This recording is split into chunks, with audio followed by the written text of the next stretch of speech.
We rolled into May with 2 commits. It looks like we may be rolling out of May with 2 commits. So Mayhem may not have been a thing, but Jubilee June seems to be ramping up as a crystal ball for a big-time running back has came flowing through. Also a top 5 for a top-tier quarterback. And some late-night scheduled games. Come on, somebody spit on me, baby. Roll the intro. Let's get after it.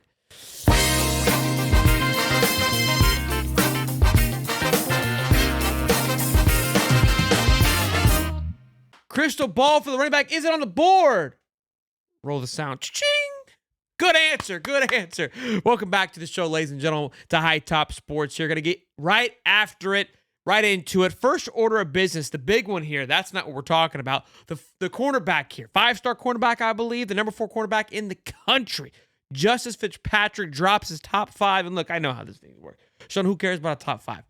I'm just loving that Florida seems to be in the mix for some big-time guys right now. There's been some more noise on another 5-star guy where Florida is making some big moves, some big momentum. We are aware of these big official visits that they've had, and they're going to continue to have over the next couple of weeks. Love being in these conversations. Love being up against the Ohio States, the Georgia, the Texas, the Miamis. What I would love, though, and we would all love, is to close it, to lock it in. This is the younger brother, I believe, of Alabama and NFL star safety Minkah Fitzpatrick. So if he's got any ounce of that blood in it, I'll take it. I'll love it. I'll get after it. So we'll see how this all shakes up and how it all plays out.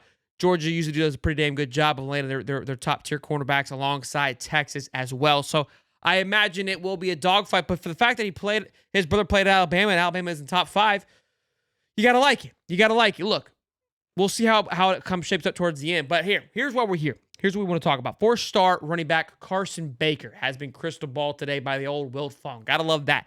6'1", 195. I mean, I'm telling you, I know, he's not Derrick Henry, but you get 20 more pounds on him, he grows an inch. Here we go. We got ourselves an absolute tank coming out of the backfield, okay?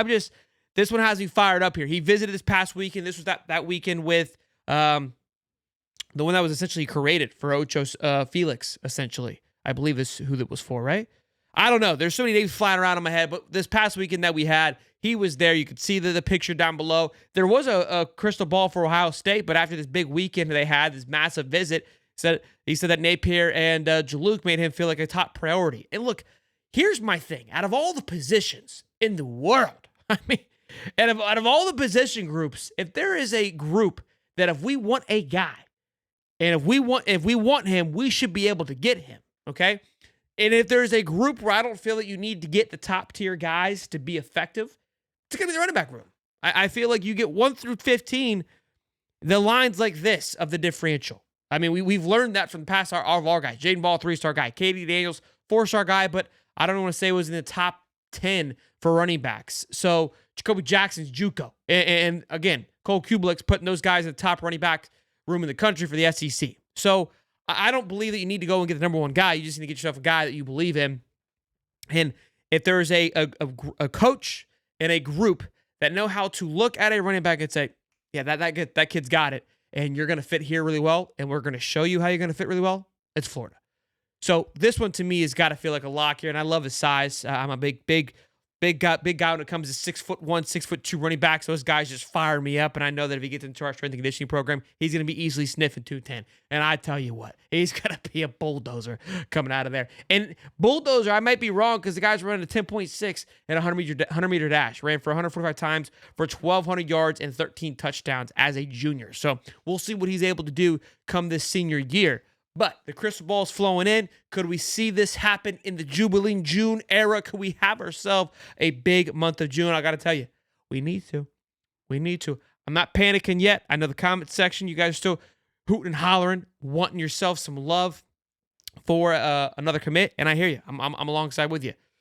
Let's get to June, and then we'll talk. We'll talk in July, and then again at the end of July. Come on, Billy, give me something. I'm hanging on by a thread here. Game time to drop, boys, and I love it.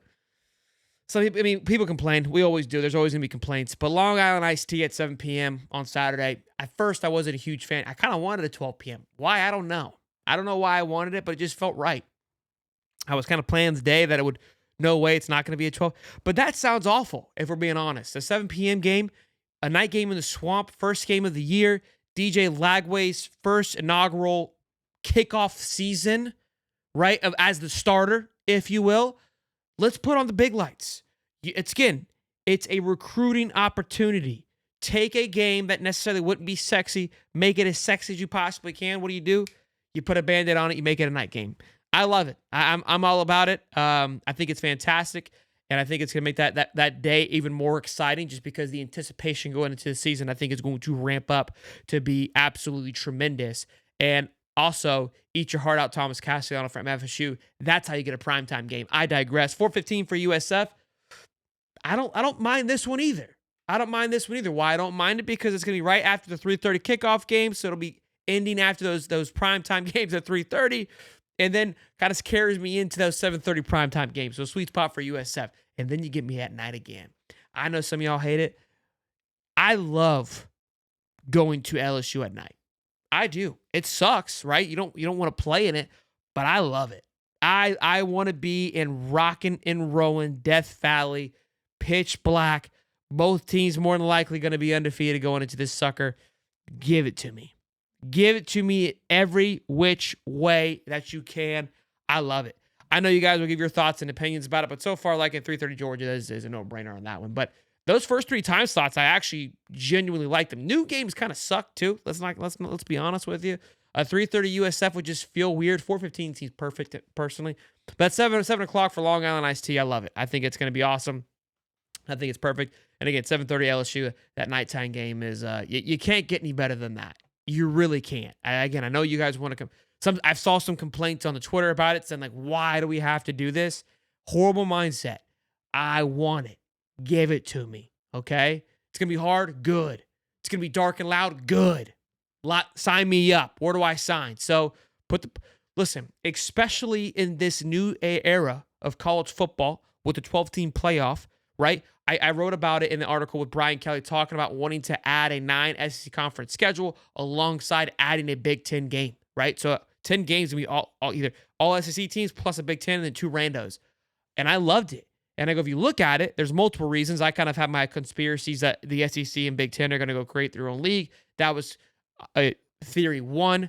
Theory 2 for it was you want your schedule in a way as hard as possible. You want your guys to be battle tested going into the playoffs because now there's really no credit from playing easy, especially if everyone's playing a 9-game SEC conference.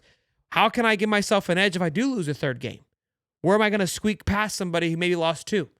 It's going to be playing a harder schedule. So I love it. Give us everything you can. Throw the kitchen sink at us.